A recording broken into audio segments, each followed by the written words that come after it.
Welcome back to Embracing Marketing Mistakes. This week we've got the brilliant Ben Branson. Ben is the founder of Seedlip, which was the world's first non-alcoholic spirit.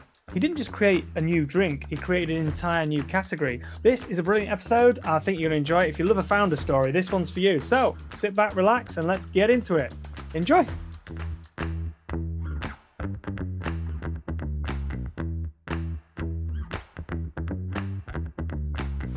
Ben Branson, welcome to the show. Thanks, guys.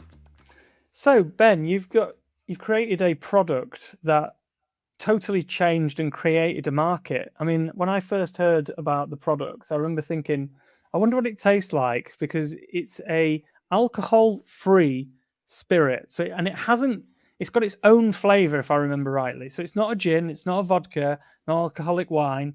It's an entirely new flavor, was it? So can you walk me through how you came up with that? Because you describe yourself as an inventor. So I want to hear the little backstory behind it. Yeah. So the first thing to say is I didn't come up with it as a business idea.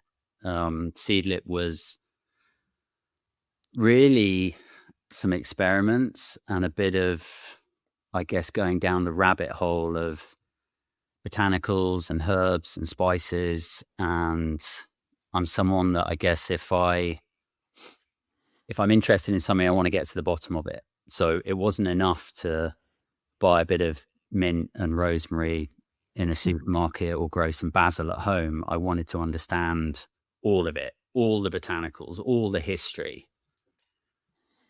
And so I just started growing. I bought some seeds and I started growing stuff in my garden. And I was living in this little, like, Hansel and Gretel kind of style cottage in Buckinghamshire. And I was working on other brands. We had a little design agency. I was doing some consulting, quite happy. Me, my dogs. I was learning how to do taxidermy, collecting old books. You just threw that in. I was learning how to do taxidermy. Like, that's a regular thing to do. I've definitely got some questions about that one later on. You can't see behind, obviously, my screen, but I've got a full-size ostrich literally in the corner. Okay. So I was literally, I was growing some stuff and on Wikipedia, and I found somebody, thankfully, had scanned in a copy of a book called The Art of Distillation. It was a book written in 1651. It has 200 ingredients in it. And there are loads of drawings, like drawings of copper stills and distillation equipment. And some of these recipes were alcoholic and some of them were non-alcoholic. And they were basically making herbal medicine. And there was human flesh involved in some of them. I mean, they were really like kind of crazy. The alchemists back in the 17th century, philosopher's stone, like it's a pretty wild time. And I just bought a little copper still off the internet just because I wanted to have a go. And, I don't drink alcohol. So there was never going to be a kind of need to try and make an alcoholic liquid. I wanted to just have a go at this process. And I can't tell you, I just taking mint from my garden and then making a liquid that smelt and tasted like the plant was really magical, and it left a big impression on me. And I guess I just kept going and I kept doing it. No business idea in mind. And it probably took another 6 months. And then I was out in London and I was driving and got into this really nice restaurant in King's Cross with, I think, 3 other people. You get the, waiter comes over, you get the kind of drinks list, nice set of cocktails, nice wine list. It's good ambiance, nice lighting, plenty of space. Do you want still or sparkling? It's like, it's going to be a nice evening. And I just asked if they had anything non-alcoholic. And, meanwhile, like, the beautiful old fashioned comes over, the lovely glass of red, and over comes my pink, fruity, disgusting, childish, sweet. It didn't have an umbrella in it, but it just didn't fit. And I just felt like an idiot. And I didn't connect the kind of what I'm doing at home with that occasion, but I did afterwards, and the dots, I guess, began to join of like, why is it so difficult? I don't even care whether someone drinks alcohol or not. It's got absolutely nothing to do with that. This is just about choice and flavor and taste and feeling like a grown up and feeling like you're included in the round, in the meal, in the social occasion. But I kind of, then it was going to be a side project, and I was going to take it to farmers markets. And I thought I would launch something in 6 months, and it took 2 years, and I launched, one product in Selfridges. And it was amazing. Like launching in Selfridges straight off the bat. I heard you've been interviewed before talking about that, and I was like, of all the places to launch straight into Selfridges, it's not like you just launched into the local, into Nice's or whatever. You went for a premium location. I wanted to start at the top and start with sort of trend leading accounts, start with credibility, and ultimately as a new brand in a new category that no one's ever heard of, I was desperate to beg, borrow, and steal as much credibility as possible. The other thing is, when you go and taste something with the Selfridges buyer, if they think it's shit, then at least quite quickly, right? But we'd already, given how expensive it was to make and the retail price that I'd chosen, there wasn't really any other option but to start at the top, because it was super premium price product and 10 times the price of a soft drink. How many years ago was this? Because I mean, am I right in saying the whole alcohol-free category? I mean, even if you look at beer, back in those days, what was there? Was it Michelob Ultra or something? There's not even Beck's Blue. Beck's Blue. Beck's Blue. So this is 2015. Seedlip launched, and there were no shelves dedicated to this space. There were no products other than Beck's Blue and O'Doul's in the US. So each kind of country had its sort of legacy, maybe attempt at a non-out beer, but rubbish tasting and really poor and not really supported. And so nobody was talking about this space. There probably wasn't anyone even asking for it either. And this is 2015. And so Seedlip really was the first, it was the first ever kind of non-alcoholic spirit, but I guess it was the first non-out brand that wasn't an extension of Beck's, for example, but was a standalone kind of brand. And therefore I got, with that, amazing white space to go into and being first, and all the good things that can come with being first, but also all the bad things that come with being first. And that meant, people said some really horrible things. And there was a lot of disbelief, a lot of skepticism, a lot of people telling me to stop what I was doing. Seedlip actually made a lot of people very angry, which was the most interesting thing from a psychological perspective, of an inanimate object actually triggering a super strong, angry. And when I say angry, me standing in Selfridges and a man who's probably in his 50s telling me, why the fuck would you work for a company that makes this kind of product? Why would you do this? They feel it's an attack on, it plays to their inadequate, well, they feel it's an attack on their drinking. There's a threatening aspect, That's so which weird. Which was really, it was pretty visceral actually, but really interesting that the fact that something existed and was kind of showing that there was potentially another way, or that there was choice or an option, people found really threatening. Tell us about the witch's piss comment. That made me laugh actually, and I heard that on the podcast. That's some customer feedback, wasn't it? So this was beginnings of things like social media, right? 2012, beginnings of things like Instagram was maybe 2 or 3 years old at this point. And so you had this opportunity where people could, from behind their screen, give you feedback. Keyboard warriors. Yeah, and you could get that obviously in real life, and we did a lot of sampling, but also you could, you could just write stuff and feedback on stuff. And so, yeah, I made the decision pretty early on to like embrace that and share it. And so when this person commented that Seedlip tasted like witch's piss, I made a point of kind of sharing that. And it's still the one. People have said some amazing things about Seedlip and about our kind of new brands, but it's the witch's piss one that is imprinted on my brain. Well, it's behavioral science as well, because you're focusing on the weakness. It is a behavioral science trait, because it's like Guinness is the number one drink in the UK. Well, I don't know if it's globally, but in the UK, it's the number one pint, isn't it? And the actual strapline of that is a weakness. Like, for those, good comes to all those who wait. Is that right? What is the strapline? I've forgotten. And then you've got to be bold, and you've got to be brave to do this.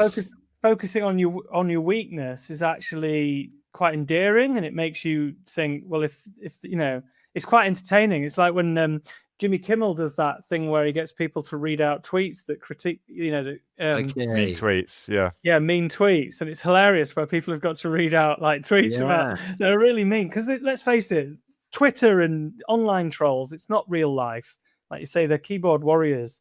But sometimes there's some reality in what they're saying, but not always. I don't think you should. But not when, like, nobody has ever, from my understanding, or certainly documented, what witch's piss tastes like, right?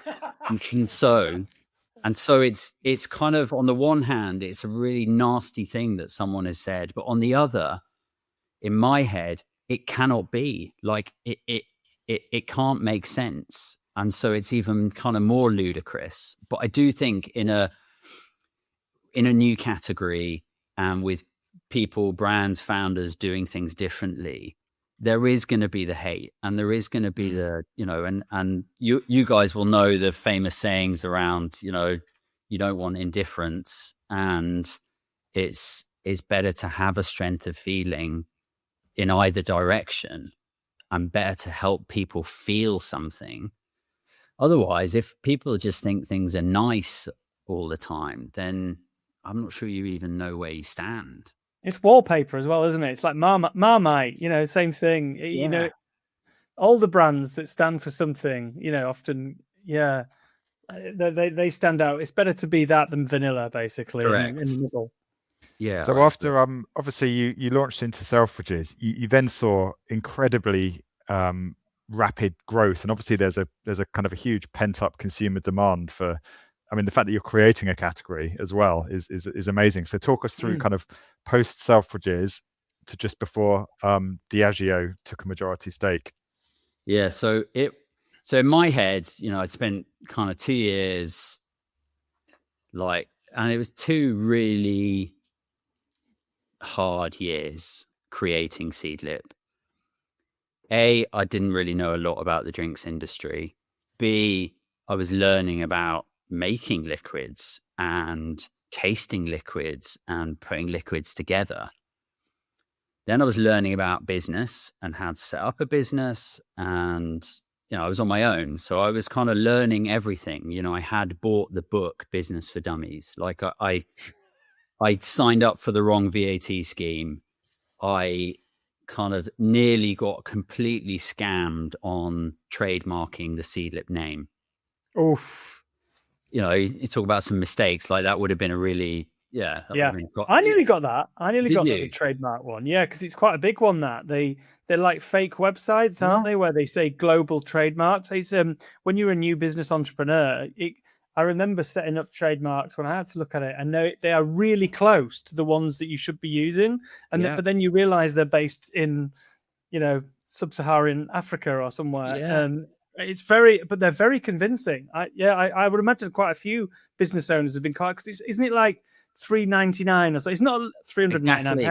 Exactly. It's not like an exuberant amount of money, but it's not a small amount of money. Yeah. And so I reckon quite a few business owners get caught up. But anyway, well done for neither of us. Yeah, it's a bit of a minefield. And so I was, to be honest, it got to launch. I guess I was also riding some people hate this, some people think this is genius.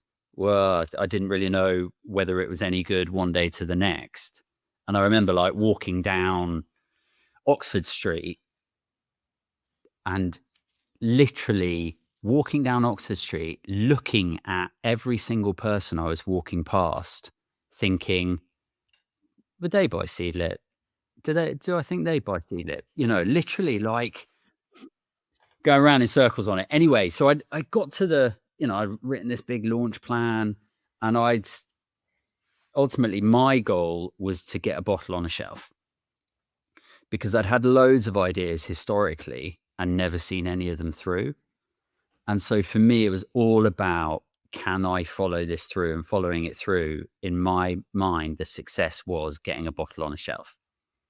So we made 1,000 bottles, got them, got the first set on the Selfridges shelves. And I thought, great, I'm going to take a breath. Like, it's 2 years. It's been a lot of work. Let's just ease into this. Let's just see how we get on. And my plan was I was going to sell 1,000 bottles in 6 months. Get 50 great bars, restaurants, and nice retailers. Maybe I was planning to get a part-time intern. That was going to be my hire. That was going to be my big hire. Office at home. Let's just ease into it. And those 1,000 bottles sold out in 3 weeks, and the fucking plan went out the window. And then the hell, and I hated it. I hated the first 6 months because A, they didn't go according to my plan, and B, it's sort of like I wanted to tiptoe out there. And enough of the market, both from a consumer and a customer perspective, were shouting back, going, where's this been? Thank you. Amazing. And so we heard from 100 countries in the first 3 months. We had this huge Evening Standard write-up in London. I was invited to Buckingham Palace. We kept selling out of bottles of Seedlip Spice. Lots of really nice restaurants in touch. We had lots of demand and had to scale up, from 1,000 bottle batches to 7,000 bottle batches really quickly. And that meant starting to outsource the bottling and then trying to find an employee and etc. It was stressful. It was really steep. And I learned a hell of a lot, but I did also really not enjoy it. Yeah, because how on earth do you scale? That's some. You must have been wildly outside of your comfort zone. In your mind, you're kind of ready for quite a soft launch, and then suddenly there's huge demand. So, how on earth do you get it right? I suppose because you must have had to make, outsourcing production, for example. You must have had to been forced to make lots of very big decisions in a very short space of time. Yeah, and look, I launching food and drink stuff. The odds are 9 out of 10 of us are going to fail, right, after the first year. And anybody that tells you they're going to launch something in 3 months, forget about it. You want to launch something properly in this space, it's going to take you up to 2 years. And so that's crackers. That doesn't make any sense. The odds are so highly stacked against us.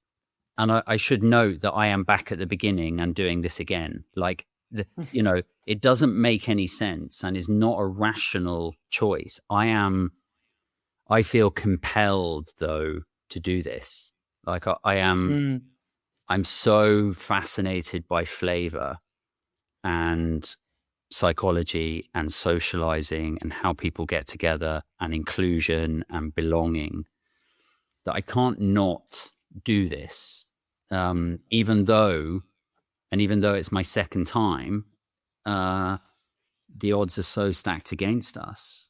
This is Pollen Projects you're talking about now, isn't it? Do you want to explain a little bit about the sort of the thinking and the the proposition there? Yeah, so I'd actually, during my consultancy time before launching Seedlip, I'd got involved in a project in America that was looking at some technology and accelerated maturation techniques for bourbon. And this amazing guy who's sadly dead now, Ty Tyler, he could kind of match 12-year-old bourbon in 3 weeks. And for some people, that's sacrilege, right? And that's cheating. But I was looking at it more from a like, yeah, well, why do you have to use a barrel? And like, why does it take so long? And why do we only use really one tree species for the 500 million barrels that there are in the world? And why do we cut 100-year-old oak trees down to make only 2 barrels? So a lot of first principles type thinking. And this was a technology that used things like ultrasound and UV, and I bought a jewelry cleaner not long after Seedlip launched, and jewelry cleaners use ultrasound, and I put a bottle of Seedlip in there, and I put some wood chips in there, and at the end of the day I had a liquid that was kind of yellow and golden and tasted a bit woody, and that was enough. Like, okay, there's something there, let's park it. Seedlip's about botanicals, it's not about wood and trees. And so 12, 14 months ago, which would be 14 years later, I commercialized a maturation process that does not use a barrel, but uses ultrasound and oxygen and pressure to age non-alcoholic liquids made from lots and lots of different tree species. Trees are full of flavor. And so we're playing into that kind of whiskey occasion. We launched this product called Silver. It's an aged non-alcoholic spirit, and we make it at our own maturation laboratory. Wow. So at what stage is that at now then? You know, kind of how, you know. So that launched into Selfridges. That launched into Selfridges, and Season, our cocktail bitters, also launched into Selfridges. And we were a bit more prepared this time. Is it easier the second time round then, or is it still fraught with curveballs and challenges? I don't know about easier, because nobody's doing what we're doing with trees. And so that pushes me right out of my comfort zone. You cannot go and nobody can tell you what driftwood tastes like, or plumwood, or silver birch, or, I mean, you name it, lots of different tree species. And so, and also we've developed this, this whole process from scratch. And so that was really out of the comfort zone, because you're trying to scale a process that's technically quite challenging. It's quite difficult, and we're not outsourcing that, and we're doing that all internally. But yeah, Silver we have our maturation lab here in the UK. We are building another one in upstate New York at the moment. Silver's on Ocado in lots of fancy bars and restaurants. Yeah, we're hopefully setting a completely new standard for what's possible with dark non-alcoholic liquids. Amazing. And what do you think that you learned from the first one that you've taken to the second? So obviously our show's about mistakes. So what big mistakes did you make because having a business of that size, starting out small and then suddenly just going massive must have been it's a bit of a shock. But so what mistakes did you make other than expecting to sell 1,000 bottles in 6 months and it actually happening in 3 weeks? I mean, everything from realizing, luckily not too late, that we had £1 million working capital hole. That was pretty scary. Well, let's dig into that. Tell us a bit more about that. Yeah, that I mean, I was terrifying. So for context, we took Seedlip from my kitchen to 35 countries, 7,500 amazing bars, restaurants, hotels, and retailers, and 30 US states in 3.5 years. 3 offices in 3 continents. It was really fast. And just for people's context, we built a business twice as big twice as fast as the industry standard. So it was a rocket, like it was a rocket ship. And that was very, very stressful and intense and fast. And fortunately, I had an amazing team. But I was in Singapore.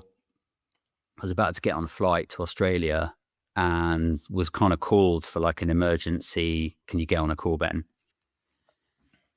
And I was actually running late to the flight, and I was being kind of hurried through security, but had to get on this board call where the news was kind of delivered that like, we've got this massive hole. We just found it. And we can park for the moment, why we didn't find it, why we missed it, who's responsible for that, etc. Like, what the hell are we going to do? And I had to get off that call because I had to get on the plane. And this was before you could kind of get any internet on the plane or anything like that. You know, this was like 2017, I think.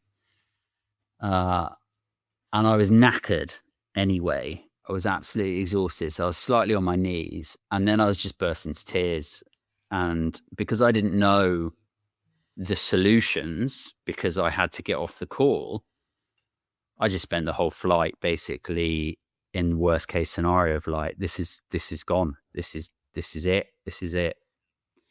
And I'm driven by a fear of failure anyway. So this compounded and validated the unhelpful, irrational beliefs I have that everything's going to crumble and everything's rubbish. And, you know, obviously got to Australia, got to the other side, and we traded our way out of it in 6 months. And it was a Herculean effort by the team and our customers and our suppliers, and in the nicest possible way. And this is where the advice I would give is, don't be a dick and be nice to people, because we built such great relationships with our customers and with our suppliers and amongst our team from a cultural perspective, we could call in favors. And people supported us and people understood. And there's real power in that, in terms of just building really good relationships that are not just purely transactional or with kind of unnecessary expectations. So that was that was a big mistake. I mean, when Seedlip launched, I had some photographs taken of me, and I was adamant that in the photograph needed to be this taxidermy fox. And that is fucking left field. That's left field right there. A taxidermy fox. Nothing. And do you know why? I mean, my thought process was, firstly, I love flora and fauna and I'm obsessed with nature. And secondly, the bottle of Seedlip spice, the botanicals are arranged in the shape of a fox. And so I was kind of that was my thinking. Anyway, that went down like a lead balloon. I also managed to convince the whole of the Seedlip team, investors, and even some customers, including Virgin Atlantic, that the best garnish for Seedlip Garden, which was our product that we made with peas from my farm and hay and rosemary, super green and herbal, I managed to convince everybody that frozen peas was a really good garnish.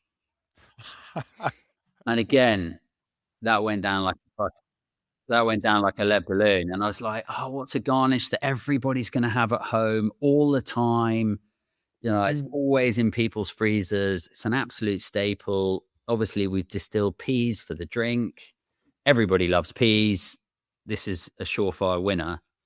And actually, what happened was some people did start garnishing their Seedlip and tonic with frozen peas, and they all just sat on the top and floated and looked fucking horrible. So that was another one. I mean, I turned up to we were asked to do a Seedlip event. I turned up thinking it was this book launch. It was a kids party. I mean, there's loads of, from minor to major sort of mistakes. Made some really bad hiring mistakes. So that's quite interesting. You sort of saying you're driven by fear of failure. I mean, it sounds like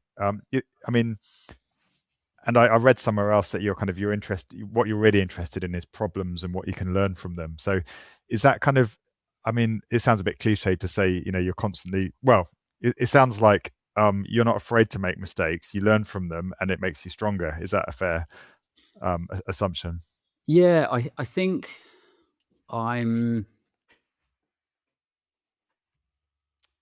think you can be a perfectionist as I am in lots of areas, and I want always to do like my absolute best, and I do want to get everything right, and I'm not the person that is in the kind of let's just do something and see how it goes. I want to, I'm autistic, I'm ADHD, so I think everything through, but I can also be incredibly decisive and impulsive. And so where I probably, not even in a cliche or non-cliche way, I don't tend to think about mistakes, or if something is a mistake, I back my thinking, and if I back the logic and the strategy and the why, then I'm going to give it my best. And I'm also willing to be proven wrong, right? I'm just willing to put stuff out on a limb and express myself. And I express myself, it seems, through things like drinks, and liquids and flavor and my values, and putting that into bottles. And I'm, in the nicest possible way, I kind of, I can hold the tension of, I don't really care what you think, because this is me. It's a bit like, I don't know, doing a painting. Well, you're doing that not necessarily for anybody else, right? You're doing your garden for yourself. I'm making liquids and these brands and these projects because it nourishes and really feeds me, and is a way I can express myself. I can also hold the tension of, I want it to be a business because I want to keep doing it. And yeah, and then the rest is sort of out of my control in some ways, of like, I've just got to do my best and think it through. And, everything there's detail behind everything. So detail behind every single choice of material, why we've chosen that particular wood, lots of things that sit beneath the kind of waterline, as it were, that people don't see, that people don't know. Loads of those kinds of choices that I just have to do. I'm compelled to kind of stand behind something and tell you why. Doesn't mean it's good or bad, but I can tell you a story as to why those choices were made. Okay, I've got a question for you. If that's true, and you sold the business to Diageo, and you've made your money, you've built your product, you've got it out there, you've come back again. So is that all to is that, did you take some time out to relax and did you go on holiday? How does Ben unwind and not have all this perfectionism together? How have you relaxed out of it, and then why have you come back?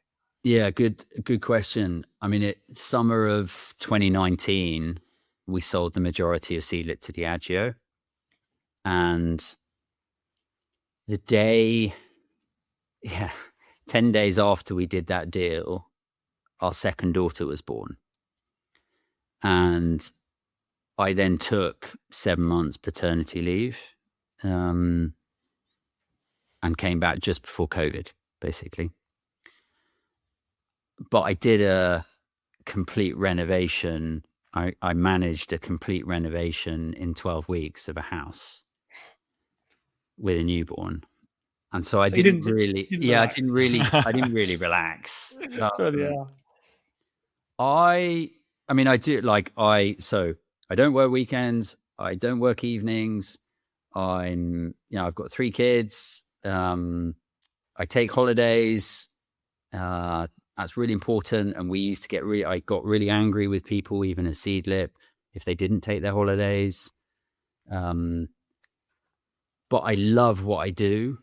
And yeah, I love what I do so much that I guess I'm now trying to do 3 startups at the same time, which is not, I wouldn't advise anybody to do that. And I don't really, it has forced me to be incredibly ruthless with priorities and focus on a daily basis, to kind of continue to kind of remind.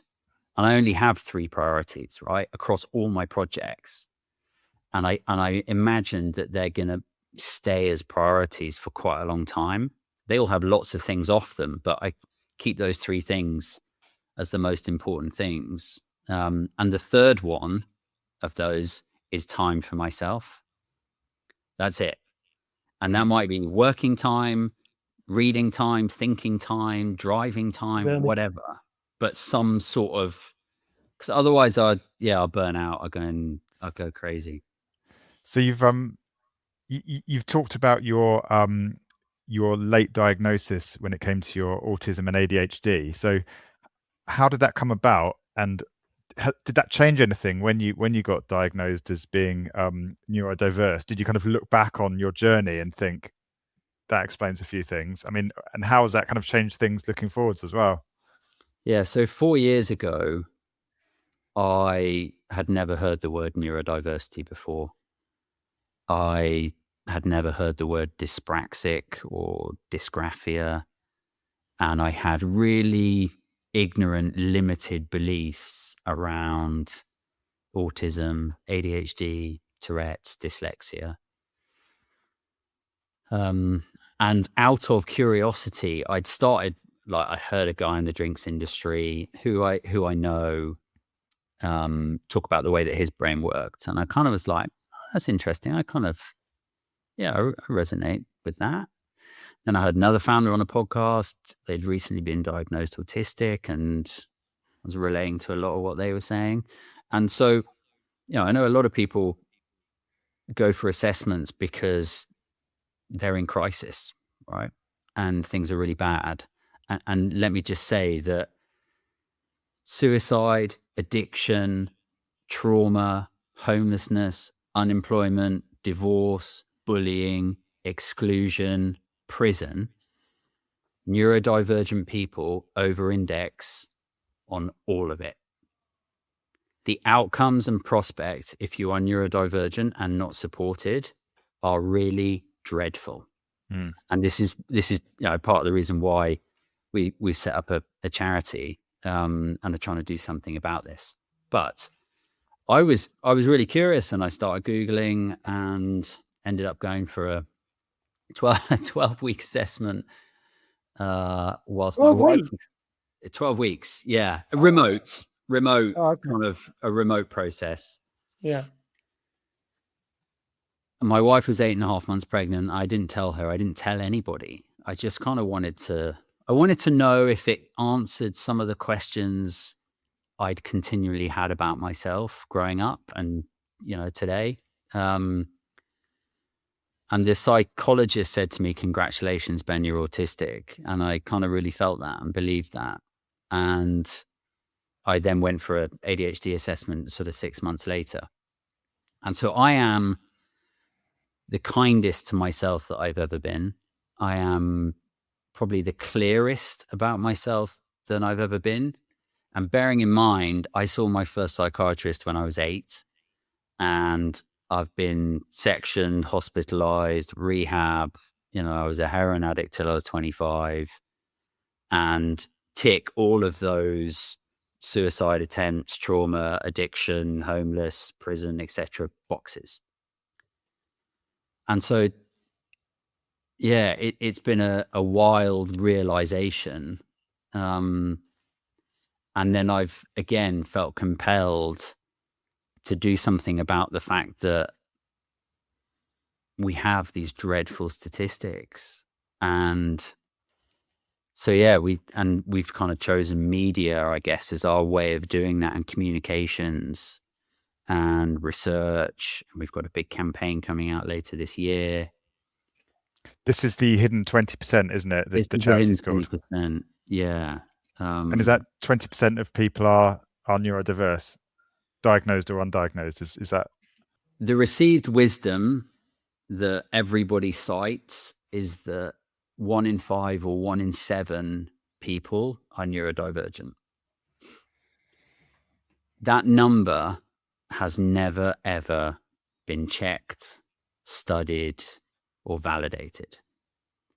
And so part of the reason why ADHD and autism, not supporting it, costs the government £50 billion a year, is because we have designed all these systems, education, healthcare, employment, and justice, based on very small numbers.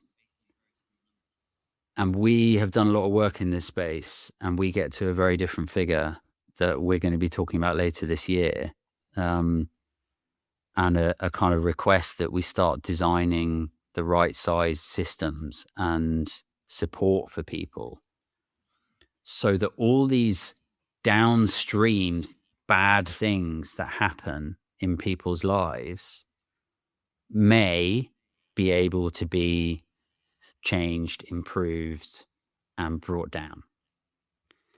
And this is one where I am totally out my depth. I sat down with experts with 20 letters after their name who've been in this space for 40 years, right? And I've sat down with loads of them. I've listened for the last 2 years, and we've shared that publicly as a podcast. But I'm so out of my depth. I've never run a charity before. I don't know what I'm doing. I'm trying to do all the drink stuff as well, but I can't not do it. You're driven, which is, I mean, to come from where you've been in all those dark places and been able to do what you've done, you must have been right down to the bottom, and you've come right down.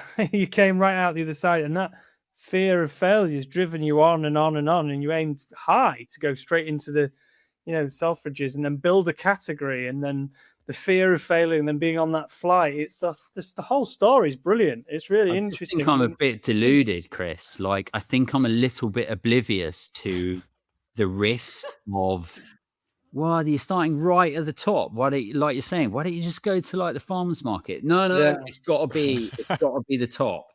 Yeah. Yeah, I think most people would still be procrastinating on the first business idea.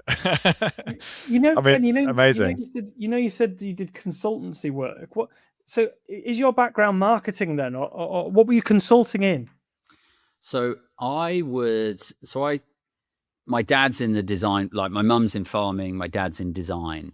And so, yeah, I'd get like suspended from school and have to go and do work experience, design agency at 13. And that was not a punishment to me. That was fascinating. And yeah, I fell in love with like gazing at products in supermarkets and this idea of brands and packaging design. And when I got my first proper job at 25, I went in, on 17 grand a year into a design agency. And I don't know, I think people thought I had a good brain, and I was very, very curious. And so I started getting involved in naming projects, sort of research projects. I'd kind of be handed a 500-page report because you didn't have Claude and ChatGPT in those days. Here's a 500-page quant report about Dairy Lee.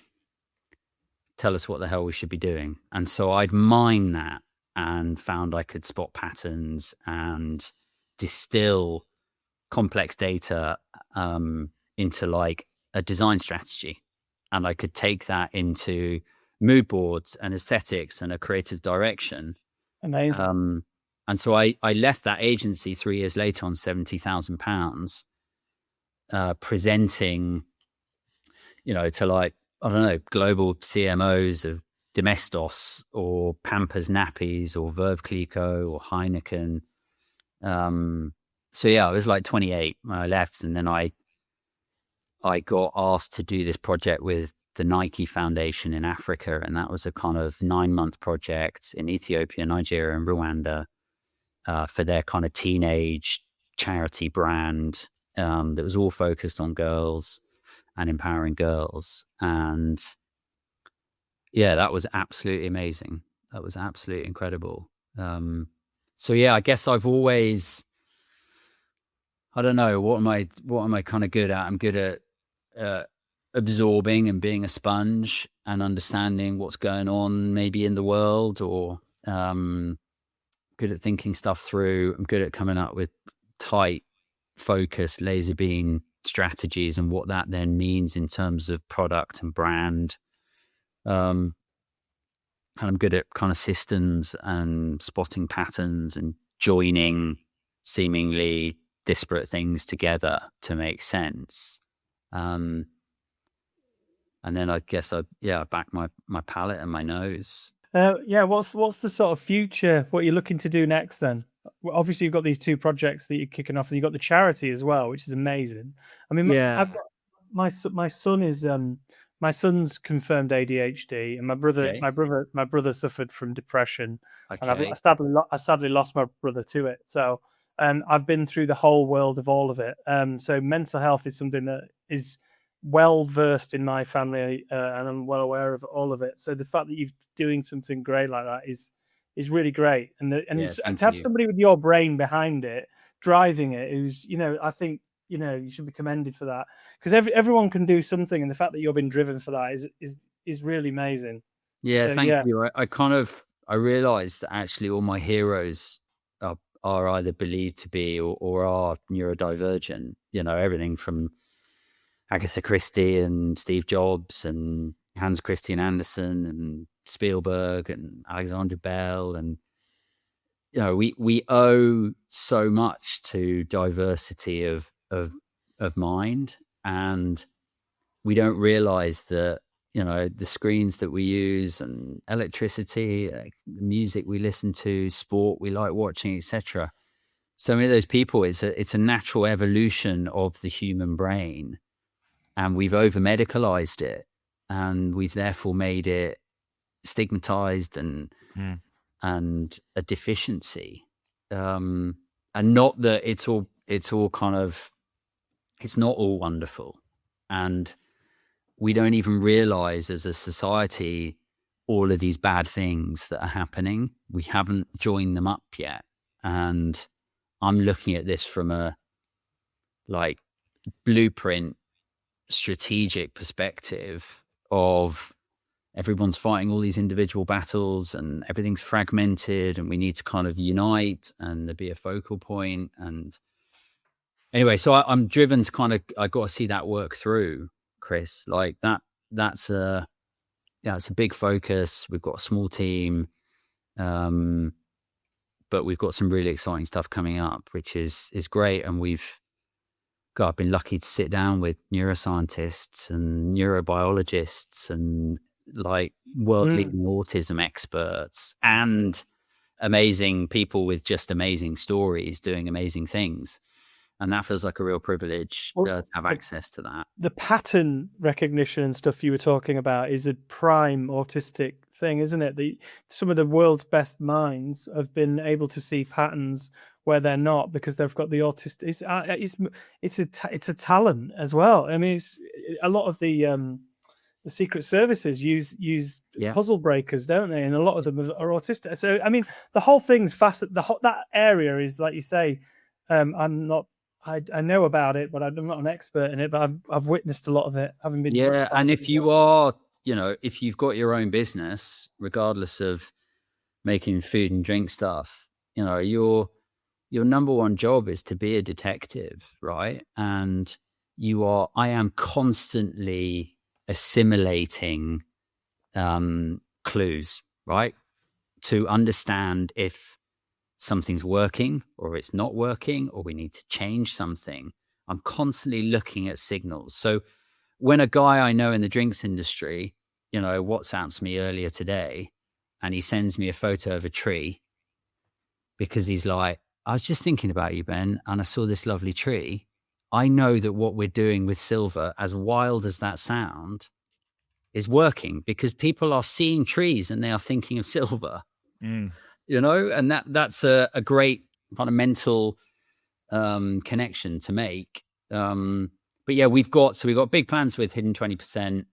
We are building this next maturation laboratory for silver in the United States this year. So that will be making liquid over there this year. And then Season, which is our sort of cocktail bitters. So our play on Angostura, is already in, I think, nearly 10 markets, already in 500 amazing kind of listings here in the UK. So more growth for that. Yeah. So everything kind of needs to grow basically in its own sweet way. And not at the same rate as the early days of Seedlip, because that sounds too stressful to me. I don't want to spend 200 days away from my kids in a year, right? I will not do that. I will not. I love the balance you've got, actually. And there's this kind of quite toxic hustle culture from the US, isn't there? Is every single hour of every single day needs to be spent productively and hustling. But actually, having time to recharge and regenerate and think is so important as well, isn't it? And then just focusing yourself on those times when you're in work, when you can give 110%, and then the times when there's downtime. And I love that balance you've got. Yeah, thank you. It's taken a lot to get here, I think, and a lot of doing it the wrong way and learning the hard way. But it feels quite strict, which doesn't always feel as relaxed and fluid and kind of carefree. But I'm learning that actually having, I love routine and I love structure. And so having those in place, it does serve me well. And it does actually focus me more when I am working on being efficient and effective with the work that I do in the time that I have. Ruthlessly prioritizing, I bet. Yeah. Ben, that was absolutely amazing, fascinating story. Ben, how can people get hold of you if they want to drop you a line and speak to you? What's the best way to get hold of you? Probably on LinkedIn, actually. I'm Ben Branson on LinkedIn. I'm Seedlip Ben on Instagram. And I guess our projects are the Hidden 20%. You can find these all across social and LinkedIn. The Hidden 20%, Silver, and Season.